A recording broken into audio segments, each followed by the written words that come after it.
Hello नागरिकों, नमस्कार, प्रणाम, स्वागत है आप सभी का।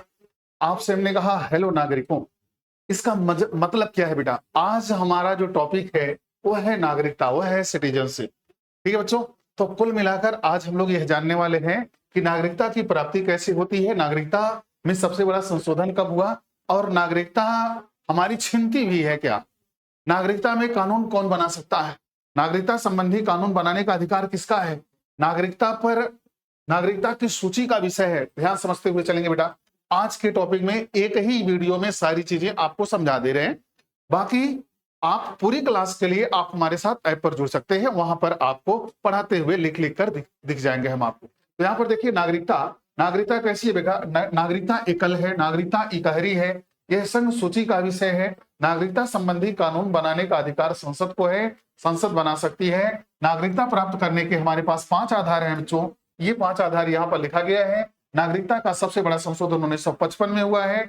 अगले पेज पर मैं आपको यहाँ पर दिखा दे रहा हूं बेटा कि नागरिकता प्राप्ति के आधार और नागरिकता समाप्ति के आधार दोनों पॉइंट आपके सामने प्रस्तुत हैं। ध्यान समझना, नागरिकता प्राप्ति के 5 आधार यहाँ पर आपके सामने लिखे गए हैं। जन्म के आधार पर, वंशक्रम के आधार पर, देशीयकरण के आधार पर, रजिस्ट्रेशन या पंजीकरण के आधार पर, अर्जित भूभाग के आधार पर। नागरिकता समाप्त कब होगी बच्चों?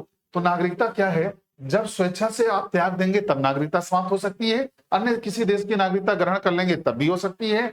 दूसरी बात क्या है, देशद्रोही हो जाएंगे तब भी आपकी नागरिकता छीन ली जाएगी।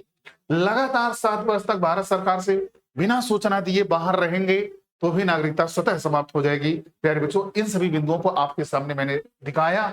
आगे देखेंगे आपने क्या है नागरिकता से संबंधित सभी अनुच्छेद एक पेज पर, नागरिकता से संबंधित सभी अनुच्छेद एक पेज पर। आजादी के तुरंत बाद की नागरिकता के बारे में बात की गई है कि आजाद होने के बाद तुरंत से नागरिकता की जरूरत। दूसरी बात क्या है, पाकिस्तान से भारत को प्रव्रजन करने वाले लोगों की नागरिकता। आपको बताया कि भारत से पाकिस्तान को प्रव्रजन करने वाले जो यहाँ के हिस्से में पड़ गए थे वहां जाना चाहते थे, जो वहां के हिस्से में पड़ गए थे यहाँ आना चाहते थे, इनके संदर्भ में जो प्रावधान दिया गया बेटा अनुच्छेद 6 और 7 में दिया गया है। जो लोग भारत से बाहर रह रहे थे उनके संदर्भ में नागरिकता का प्रावधान, यानी भारत से बाहर रहने वाले लोगों की नागरिकता। दूसरी बात है बेटा 9 नंबर, नागरिकता की समाप्ति, नागरिकता समाप्ति के आधार अभी जो मैंने बताया उसके संदर्भ में। 10वें में क्या है, नागरिकता बने रहने, यानी शर्तें हैं कैसे नागरिकता बनी रहेगी। नागरिकता संबंधी कानून बनाने का अधिकार किसको बच्चों? तो नागरिकता संबंधी कानून बनाने का अधिकार किसको है? संसद को है। इस प्रकार से आपने सारे बिंदुओं को देखा। साथ ही साथ अगर नागरिकता ना हो तो क्या होगा बेटा?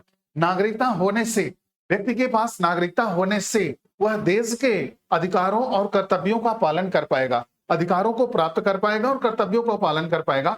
जैसे आपको भारत का राष्ट्रपति की योग्यता जब आप पढ़ते हैं तो आप जानते हैं ना वहां पे क्या है कि वह भारत का नागरिक हो, पढ़ते हैं ना बच्चा, भारत का नागरिक हो। न्यायाधीश बनना हुआ भारत का नागरिक हो, पहली योग्यता भारत का नागरिक होना। यही बात अगर अमेरिका के संदर्भ में कह दिया जाए, वहां का जन्मजात नागरिक हो। बात समझ पा रहे हैं कि नहीं?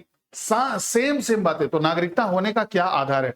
जो नागरिक है यहाँ पर 6 मौलिक अधिकार उन्हें प्राप्त हैं, 6 मौलिक अधिकार प्राप्त हैं। और जो नागरिक हैं बेटा उनके 11 मौलिक कर्तव्य भी है।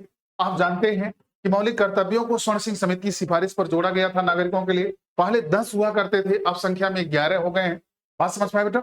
तो इसके आगे अब मौलिक अधिकार के बारे में हमारी आपकी चर्चा होगी कल के वीडियो में।